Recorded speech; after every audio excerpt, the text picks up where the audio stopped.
Hello friends, welcome to the channel. അപ്പോൾ നമ്മൾ ഇന്ന് പറയാൻ പോകുന്ന പുതിയൊരു ഫൈനാൻഷ്യൽ ന്യൂസ് ആണ്. അപ്പോൾ റീസെൻ്റ്ലി തന്നെ കുറച്ച് കാലം മുമ്പ് തന്നെ നമ്മുടെ ആർബിഐയുടെ ഇപ്പോൾ നിങ്ങൾക്ക് അറിയാം നമ്മുടെ ക്രെഡിറ്റ് കാർഡിൽ മാഡ് എമൗണ്ട് എന്ന സംഭവം ഉണ്ട്. അതായത് നിങ്ങൾക്ക് ബില്ല് ജനറേറ്റ് ആയി കഴിഞ്ഞാൽ നമുക്ക് ടോട്ടൽ എമൗണ്ട് ഡ്യൂ ഉണ്ട്, അതുപോലെ തന്നെ മിനിമം എമൗണ്ട് ഡ്യൂ ഉണ്ട്. മിനിമം എമൗണ്ട് ഡ്യൂവിനെ എല്ലാവരും കോമൺ ആയിട്ട് വിളിക്കുന്ന ഒരു പേരാണ് മാഡ് എമൗണ്ട് എന്ന് പറയുന്നത്. അതായത് മിനിമം എമൗണ്ടിൻ്റെ ഷോർട്ട് ഫോം ആണ്.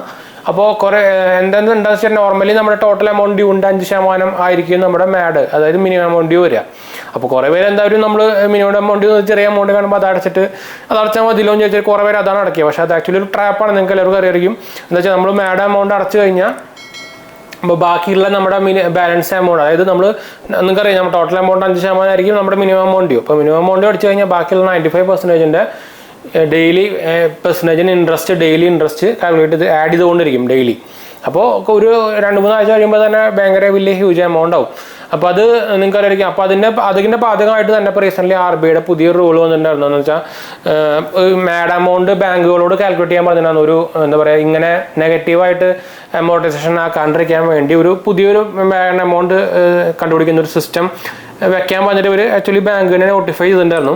അപ്പോൾ അതിൻ്റെ ഭാഗമായിട്ട് വന്നേക്കാൻ ഒരു പുതിയൊരു എന്താ പറയുക അപ്ഡേറ്റ് ആണ് മാഡ് എമൗണ്ടിൻ്റെ.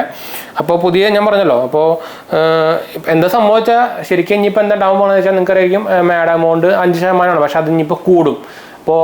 ഇപ്പോൾ എന്താ പറയുക, ഇപ്പോൾ 100 രൂപയാണെങ്കിൽ നമുക്ക് മാഡ് എമൗണ്ട് എന്ന് പറയുന്നത് 5 രൂപയായിരിക്കും. അപ്പോൾ അത് ഇനി പക്ഷേ ഈ 5% എന്ന് പറയുന്നത് കൂടും. അപ്പോൾ അതാണ് ഇനി പുതിയ റൂൾ വരാൻ പോകുന്നത്. അതായത് മാഡ് എമൗണ്ട് വിൽ ഇൻക്രീസ്. അപ്പോൾ അതാണ് നമുക്ക് വരാൻ പോകുന്ന ഒരു അപ്ഡേറ്റ് എന്ന് പറയുന്നത്. ഇപ്പോൾ എക്സാമ്പിൾ പറയുകയാണെങ്കിൽ നമുക്ക് ഇത്ര കാലമായിട്ട് നമ്മൾ എന്താ പറയുക, ഇപ്പോൾ 10,000 നമുക്ക് ടോട്ടൽ ഔട്ട്സ്റ്റാൻഡിങ് ഡ്യൂ ഉണ്ടെന്ന് വിചാരിച്ചാൽ നമുക്ക് ഇൻട്രസ്റ്റ് 2% വിചാരിക്കുക. അപ്പോൾ നമുക്ക് പെർ മന്ത് വരിക, ഇപ്പോൾ ബാക്കിയുള്ള ബാലൻസ് നമുക്ക് ഒരു കാൽക്കുലേറ്റ് ചെയ്യുന്നത് ഇൻട്രസ്റ്റ് വരുന്നത് 200 രൂപയായിരിക്കും. പ്ലസ് ഫൈൻസും അതുപോലെ തന്നെ GSTയും പിന്നെ അതർ ഫൈൻസും അതിനൂടെ ആഡ് ആയിക്കൊണ്ടിരിക്കുക. അപ്പോൾ അത് ഡെയിലി ആഡ് ആയിക്കൊണ്ടിരിക്കുക. അപ്പോൾ വലിയൊരു എമൗണ്ട്, അതായത് നിങ്ങൾക്കിപ്പോൾ നിങ്ങളുടെ ലിമിറ്റാണ് ഡെയിലി കുറഞ്ഞുകൊണ്ടിരിക്കുക. ഇത് ആഡ് ആയിക്കൊണ്ടിരിക്കുക ചെയ്യുക. നമ്മൾ പർച്ചേസ് ചെയ്യുന്ന പോലെ ഡെയിലി 250 രൂപ വെച്ച് ആഡ് ചെയ്തുകൊണ്ട് നമ്മുടെ ലിമിറ്റ് കുറഞ്ഞുകൊണ്ടിരിക്കുമല്ലോ. അപ്പോൾ അത്രയ്ക്കും ഭയങ്കര വലിയൊരു നെഗറ്റീവും ലിമിറ്റിലേക്ക് പോകും.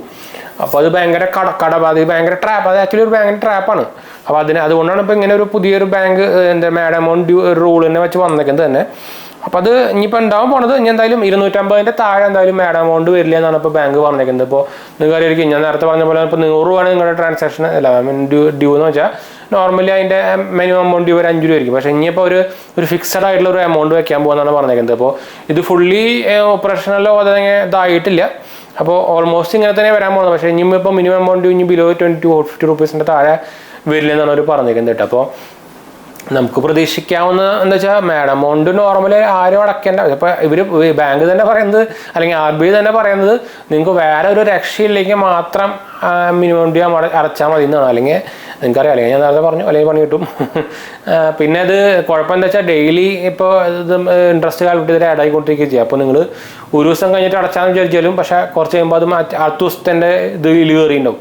പിന്നെ അത് ക്ലോസ് ചെയ്യണമെങ്കിൽ ബാങ്കിൻ്റെ കസ്റ്റമർക്കാരെ ത്രൂ ആക്കുക. അപ്പോൾ കുറച്ച് പണി തന്നെയാണത്. അപ്പോൾ അത് പുലിവാല് പിടിക്കാനായിട്ട് ഭേദം ഫുൾ ക്ലോസ് ചെയ്യുന്നതാണ് ഏറ്റവും നല്ലത്. ഇത് ഇനി റൂൾ മാറിയാലും എന്തായാലും